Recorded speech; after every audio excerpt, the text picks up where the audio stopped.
What a better way to join you again for our honor series of Citi Business Festival 2026, which is powered by 97.3 Citi FM and Channel 1 Television in partnership with Absa Bank. Our proud sponsors include Absa Bank, MTN, Zonda Ghana Limited, and Petra Trust. Today's topic is one you will love. We are talking real estate, construction, and infrastructure as key drivers of the Ghanaian economy. I am Neat Lati. Thank you so much for choosing the Citi Business Festival 2026. Welcome on board.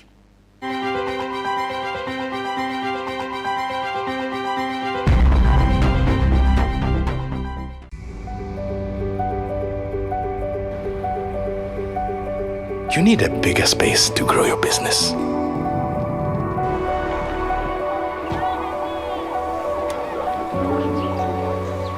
You need to be ready for any season.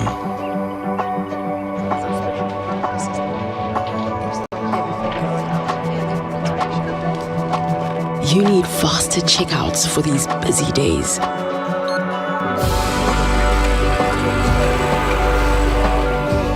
You need more equipment to meet demand.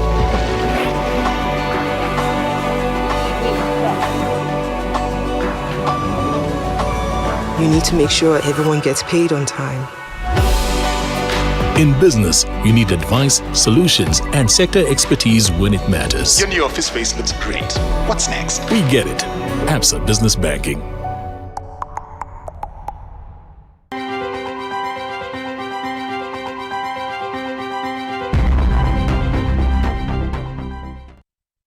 Well, today we are looking at whether the real estate and construction sector still offers strong returns for, investors, and even the risk that developers and even potential buyers face. And I'm doing this with the boss of GREDA. GREDA is the Ghana Real Estate Developers Association. Samuel Amegayibor is executive director of that association. Thank you so much for joining us, Samuel. It's good to have you here.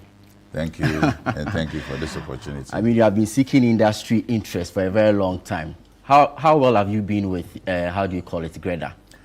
Well, I have been in the helms of our affairs since 2008. No, 2008, 16 years, yeah, we're talking about. Years. Wow. And so I have participated in almost all major stakeholder engagement on real estate. And I haven't been doing bad, I guess. Because ever since I became a journalist, when you are talking about, real estate, it's always Samuel Amegayibor. So do you do advocacy, is it consultancy, or you build, right? Yes, I'm a developer myself. So you own your own real estate company, which is? Homes Direct Limited. And then I also do private consultancy, and then a lot of advocacy. In fact, my drive is to do my best to cause a change from the way we do things to a better way. Indeed. We can do things to grow the business and the industry. Thanks for coming again. And thanks usually when we talk about real estate, we are looking at it as an investment with returns, or even an asset class that people can hold on to for future benefit. But today, when we see real estate as a key driver of the Ghanaian economy, what really are we talking about? It contributes significantly to the GDP. I think it's about 14.something%, and it is capital intensive, and also offers a lot of job opportunities for a lot of people, both professional, unprofessional, the skilled and unskilled labor. And so putting all this together, it tells you that it has a significant impact on our economy, giving people the opportunity to earn a living, also business opportunities, and also contribute to the growth of the Ghanaian economy. I see. So it contributes to the GDP, it's capital intensive, it's a business opportunity for a lot of players. But really, do you also find it as a high impact sector? Yes, I would say so. Why do you say so? Because of how it plays and the value chain opportunity that it brings to bear. And it attracts a lot of other sectors into it. I mean, you cannot just do real estate alone. People see real estate as construction, but it is not construction. Real estate is the necessary arrangement to bring into settlement. And so anything that is associated with that, including transportation, and all. They are all part of what we can call real estate. So it's very, very broad. I see. So our topic has 3 R's. We have the returns, we have the reforms, and also the risk. So I want you to take each of these elements and expatiate further. So returns, when we say real estate returns, what are we talking about? Okay, so we are looking at what benefits or what outcomes or what comes to you as the investor. If you put in so much, how much do you get out of it? And that is what we want to call as returns. Okay, so return on investment. On investment, yes. Okay, yes. I see. So the risks will be the challenges. Exactly. And the reforms will be what you guys look for. We need to do to bring some change into the system. And all these 3, both on the supplier. No, we have both the supply and demand. Yes. And I think all of them are affected in one way or the other. Yeah. Give me a practical example. So when we say supply, we are dealing with the arrangement that brings into adding onto the housing stock, for example, or putting up infrastructure. That is part of the supply. Okay. And then the demand side is how people acquire properties or people own properties. And both of them have, their own both challenges, opportunities. Yeah. I see. So which one stands out for you? In terms of the supply side and real estate in particular, especially with residential, I would say land. Okay. Land and finance. These two stand out as the most difficult one. And then the supply side will say, the funding, there are 2 sides. Okay. The supply side will say access to funding. Okay. How he can get access to money to buy. And then the risk involved in buying what is right, and getting what is right, and at the right time as well. I see. Yeah. So if you look at the current economic situation we find ourselves in as a country, or even as individuals, or people who want to invest, people who want to develop, and people who want to buy, what will you say is that significant factor all of these players in the value chain should consider when they want to look at real estate as an asset class or even as a driver of the Ghanaian economy? This is a very loaded, a very loaded question. You need to assess what you want to do, the business that you want to venture in. Look at the nitty-gritties and look at where risk is. See mitigation measures, challenges. In fact, it's very broad. However, if you need to, what is more important is to sort of cut out where you want to go, cut out what the business opportunities are, examine the risks that are involved in the areas you want to go. I mean, I was just having a chat with one of your ladies before I entered, and I was telling her that real estate in broad terms are in 4 areas. Okay. Apart from providing brokerage and then maybe management, which I'll call them services in the business, you have dealing in lands or supplying residential properties, commercial properties, or industrial properties. Okay. And in all this, it has their own dynamics and then focus areas that you need to look at. And so depends on which of these branches you want to go in. The risk levels differ, the opportunities also differ, and then the challenges also differ. How do they differ? Yeah, so I mean, developing residential properties, you'll be saddled with, as for all of them, I think land issue, access to land becomes... So is it the access to the land or the disputes? Access to the land is the number one factor. Yes, the safety of it. And then also the registration of it. Or the tenure, how so to be access, able to safety and then tenure. Okay.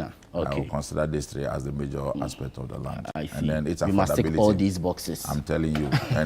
And its affordability becomes the ultimate. I mean, all the things that I've mentioned have a risk factor, which has a cost implication. And so you need to look at all of them. And then the next one, which I said, is funding. Okay. And then we can also look at regulatory, issues. I mean, in the business, wherever you do business, you have to find out what the laws are. Are they working well? Are they not working well?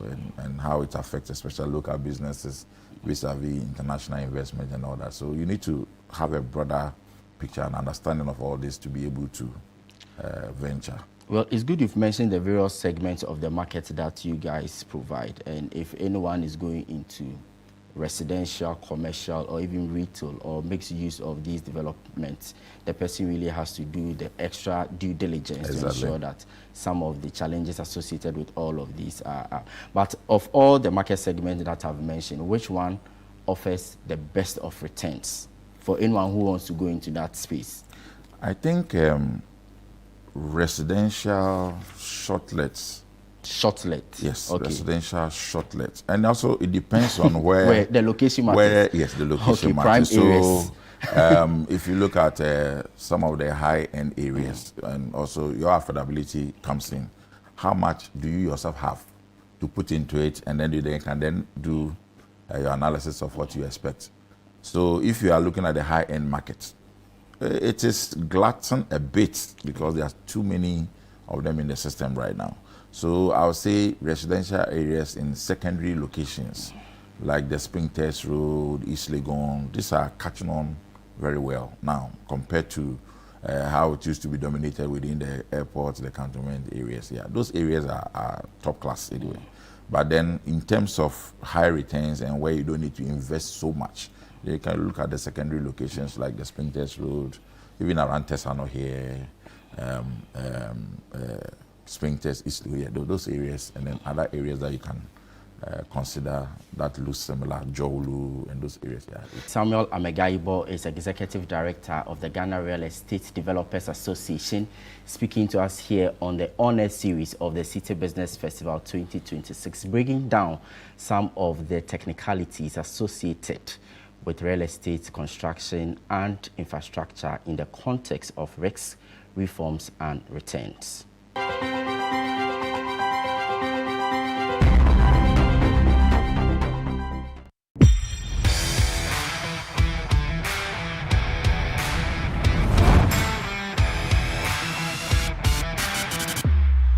Looking for power, performance, or pure driving comfort? Looking for strength for your business or style for your lifestyle?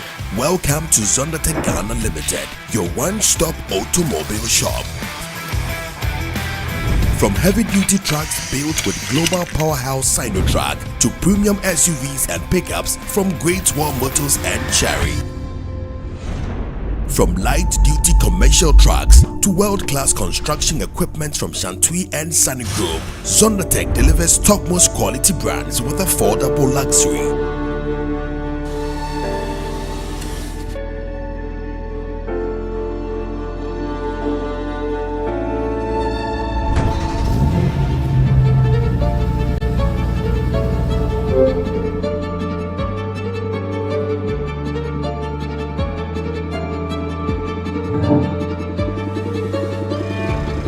Zondertech gives you power, prestige, and performance all in one place.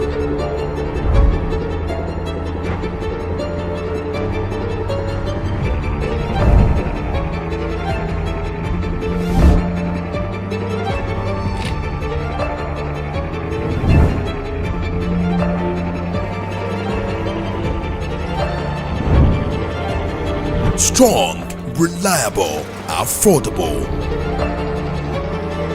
Zondertech Ghana Limited. Drive the future. Call Zondertech on 050-177-2222 or 050-177-3333. Good business means seeing the possibilities and maximizing opportunities. Making sure you have a responsive support system backs your business goals. A partner that gives you a stable platform with reliable connectivity and seamless solutions, and better understands the tools required to take you to the next level. With so many moving parts in running a business, we do our best to provide you with some stability. The only kind of stability you can find with MTN Business Broadband, the fastest and most reliable internet provider in Ghana, making sure you stay ahead and stay connected, because we understand what makes your business tick. Sign up today on broadband.mtn.com.gh or call or WhatsApp 0244 308 111. MTN.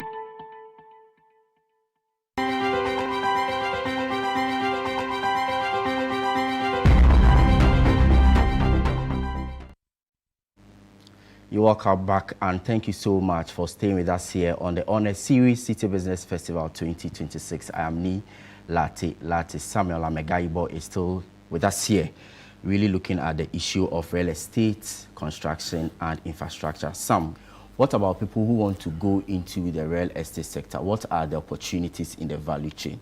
What is your recommendation? Do you think that one person can just go into the space, or the proposal will be that let people come together, share risk, share resources, or as for the entrepreneur? As for risk sharing, it will be good. It will be good, but you also have to find out which of the market segment you're looking at. First of all, we keep touting and talking about housing deficit. Okay. I think that number of 1.8, now they say 1.8 from the last housing census. It's an opportunity in itself. It's just that you have to find out which of the segment that we are dealing with. People mention these numbers, but they forgot to talk about what we call effective demand. This number, if the Sultan of Brunei decides that Ghana is poor, let me go and push in that money and build 1.8 million houses for them. Just about 20% of those houses can be absorbed based on our circumstance and our income. And so we need to look at that as well. And then we must appreciate that generally the demand outstrips supply. Okay. That is an opportunity by itself. So you need to find out which segment of the market is okay for you to go in. If you are the one who is interested in supplying, then you have to analyze this and be sure of where you are going. If you are just somebody who is interested in investing in buying properties and using them for rental purposes as a business, because that's what people do now. A lot of people have moved away from putting their money in the banks because the how do you call it? Treasury rate now is around 6 or less than 6. It's not exactly attractive anymore to keep so much money in the bank, and so a lot of them have pushed him into real estate. And in Ghana, real estate has never depreciated. The last time since I got into the helms of affairs at GREDA, I've never heard of any real estate property depreciating in Ghana. It has always appreciated. And so but people also ask the question, why are the houses priced in dollars? People are ready to buy, but maybe they are pushed out of the market because of the price. Oh, as for the dollar, people should not be afraid. It is just an indexing. Okay. Yeah, we are not interested in taking dollars from you. It is just one of the ways by which we cushion our investment. Our product is not, I always mention that, it's not a supermarket item where you produce a tin of milk overnight, and so your cost is quickly analyzed. We produce over a period of time. So you cannot start producing a house where you buy cement at the foundation level at 40 Ghana cedis. When you are at the lintel, it's 50 cedis. When you are doing plastering, it's 70 Ghana cedis. Those are the difficulties that we are unable to deal with. And so those volatilities and inflation have a way of affecting our cost. So we use that to index. In fact, these days, it's not even helping us because the markets have outstripped the advantage of even doing the indexing in the dollar. Because, as I said, the market is not responding. You see the Ghana cedi standing very tall against the dollar. However, the market is not responding. So I'm buying cement, I'm buying my materials so high in spite of the gains that we have made in the city. So it's not exactly helping, but it still helps in a way to cushion us a bit because of the period in which we produce our products. How do we get the market to respond? How do we get the market to respond? First of all, that's a big question here. Yeah, I think it's in the nature of certain people to be greedy. Is that so? I must be honest with you. People take advantage of everything. And they give excuses all the time. We are in this country when fuel prices goes up. The next second, the Minister of Finances announces, the next second, people start changing their rates. But any time they are supposed to come down, we are all aware of what happens in the market. If it is not greediness, tell me what else. So people must be fair. We must create an environment where it becomes a win-win situation. You don't take advantage of the vulnerable at all times. It is when you have economic of scale, if you get 1,000 people patronizing your product, you make profit on the 1 CD, 2 CD, than to make profit on 2 people who purchase your product, and then after 1 year, you are still sitting there waiting for somebody to come and buy. I think people don't get that picture. When you make the economy free, let's be truthful ourselves. When our economic managers, the Ministry of Finance, are doing their best to make the economy better, let us also respond so that the benefit goes to all of us. It is not, it shouldn't be only profit-oriented, mindset. It doesn't grow economy. If we want to help ourselves, let us grow the economy. Let us be fair to each other. So I think we should prick the conscience of everybody. Apart from that, I think the finance people can have certain strategies to compel people to accept, accept some of these gains that come in and let us all benefit from it. Final point, what are the biggest mistakes investors make when they are going into the real estate industry?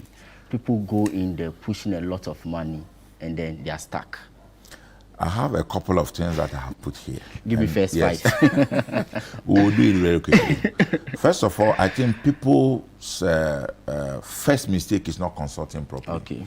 I keep telling people that no matter what you want to do in the business of trying to invest in housing or infrastructure, try and get a professional to aid you.